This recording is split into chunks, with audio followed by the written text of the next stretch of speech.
এদেরকে নৃশংসভাবে আমাদের আগ্রাসী যে শক্তিগুলো রয়েছে, বহিঃশক্তি, তাদের তৎপরতার মধ্য দিয়ে বিডিআর হত্যাকাণ্ড সংগঠিত করেছে। পরবর্তীতে আমরা দেখেছি যে শাপলা হত্যাকাণ্ডের মধ্য দিয়ে হেফাজতে ইসলামের কে কিভাবে ডিহিউম্যানাইজ করেছে, কিভাবে নারকীয় রাতের বেলা কিভাবে তাদেরকে নির্যাতন নিপীড়নের মধ্য দিয়ে শত শত হেফাজতে ইসলামের কর্মীদেরকে, ধর্মপ্রাণ মুসলমানদেরকে কিভাবে হত্যাকাণ্ড সংগঠিত করেছে। আমরা পরবর্তীতে দেখেছি যে দীর্ঘ 1.5 দশকের বেশি সময় ধরে আওয়ামী লীগের লুটপাটের যে শাসন, সে লুটপাটের শাসন আমরা দেখেছি।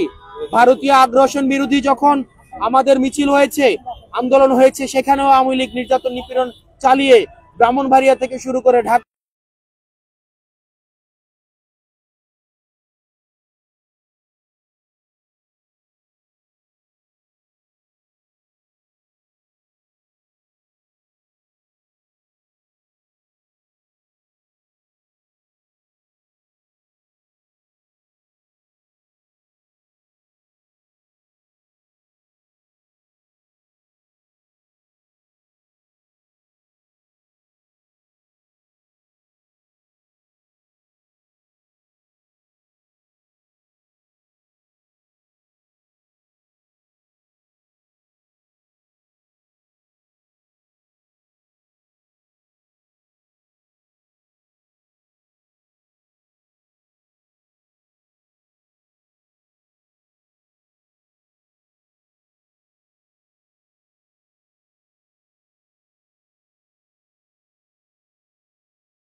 আসবে, তারা যেন সশরীরে উপস্থিত হয়ে সেখানে করে অত্যন্ত মনোনয়নপত্র, তারা যেন সশরীরে উপস্থিত হয়ে মনোনয়নপত্র দাখিল করে। অত্যন্ত পরিতাপের বিষয়, ইলেকশন কমিশন এখানেও আমাদের কাছে সহজ করেছে। ইলেকশন কমিশন এই সংস্কারের বিপক্ষে অবস্থান নিয়েছে। আমরা ইলেকশন কমিশনকে আহ্বান জানাবো, একটি সাংবিধানিক প্রতিষ্ঠান হিসেবে ইলেকশন কমিশন ভুলে গেলে চলবে না।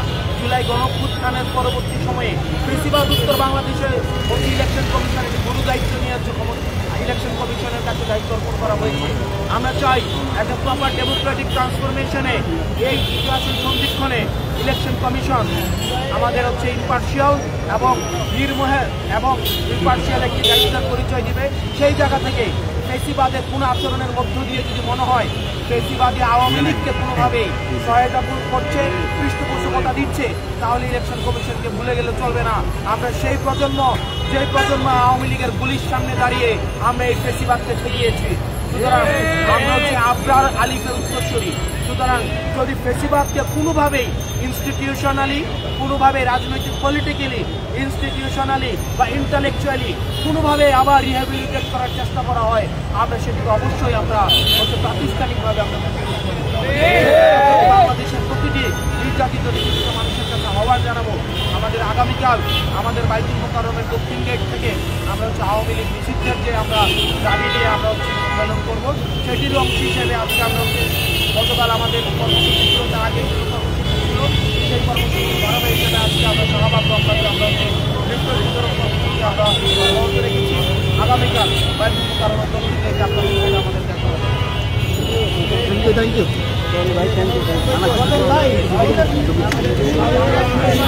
জনকণ্ঠ জনকণ্ঠ জনকণ্ঠ জনকণ্ঠ এই জনকণ্ঠ এই জনকণ্ঠ দৈনিক সকাল বুঝলাম না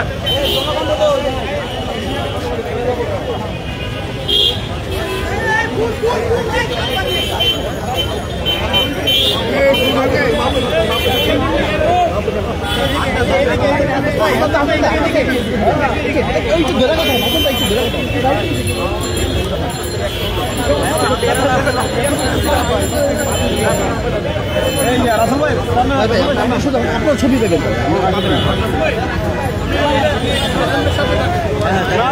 আমরা আছি সবাই আছি আমরা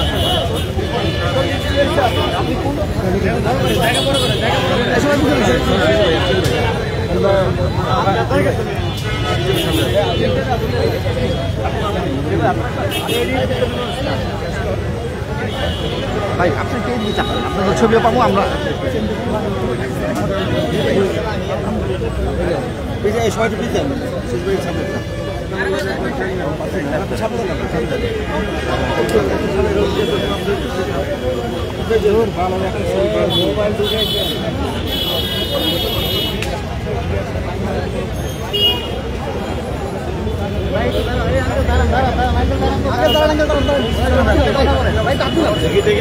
আপনি ভিডিওটা একটু সাইড দেন না সাইড দিয়ে যাবো কেমনি ভিডিও একটু সাইড দেন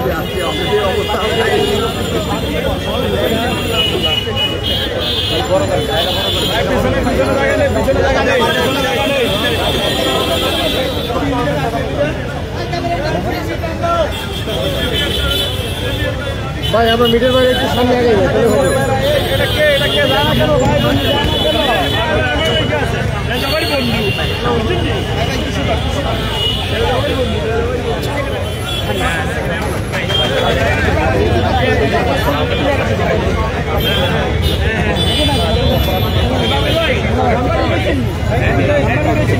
দর্শক আপনারা যাবতীয় দেখতে পাচ্ছেন শাহবাগে এই মুহূর্তে অবস্থান করছে জাতীয় নাগরিক পার্টির মুখ্য সংগঠক দক্ষিণাঞ্চলের হাসনাত আব্দুল্লাহ এবং আগামীকাল যে সমাবেশ রয়েছে বাইতুল মোকাররম থেকে আওয়ামী লীগকে নিষিদ্ধ করার দাবিতে সে বিষয়ে জনসংযোগ করছে জাতীয় নাগরিক পার্টির মুখ্য সংগঠক দক্ষিণাঞ্চলের হাসনাত আব্দুল্লাহ এবং তারই অংশ এই মুহূর্তে আপনাদের সামনে তুলে ধরছি। কারণ কণ্ঠের সঙ্গে রয়েছে খন্দকার আসিফুজ্জামান।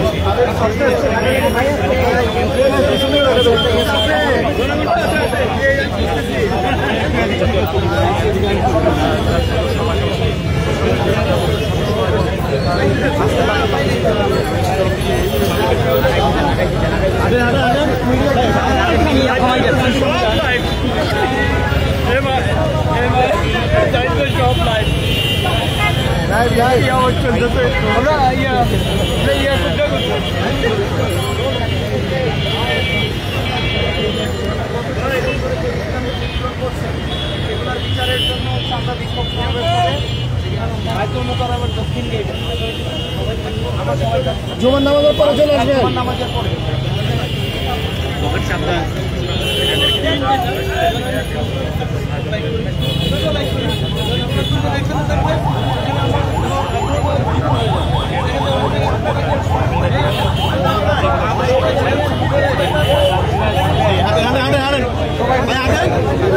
আবু সাইদ মুগ্ধ আবু সাইদ মুগ্ধ আমার ভাই কবরে আমার ভাই কবরে আগামীকালের মাঠে চলে চলে যোগ দেন আগামীকালের সমাবেশে যোগ দেন দলে যোগ দিন আগামীকালের সমাবেশে দলে যোগ দিন সমাবেশে দলে যোগ দিন সমাবেশে আমার ভাই কবরে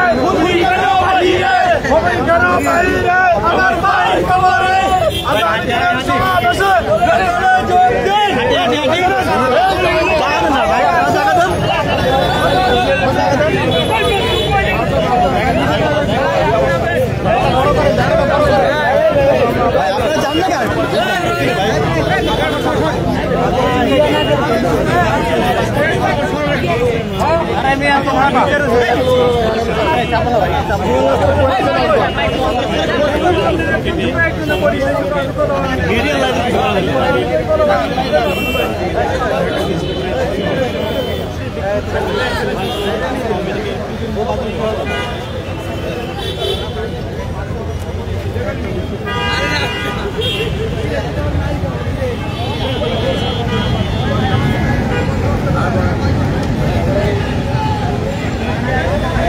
দর্শক আপনাদেরকে সরাসরি সংযুক্ত করেছি কালের কণ্ঠে শাহবাগ থেকে।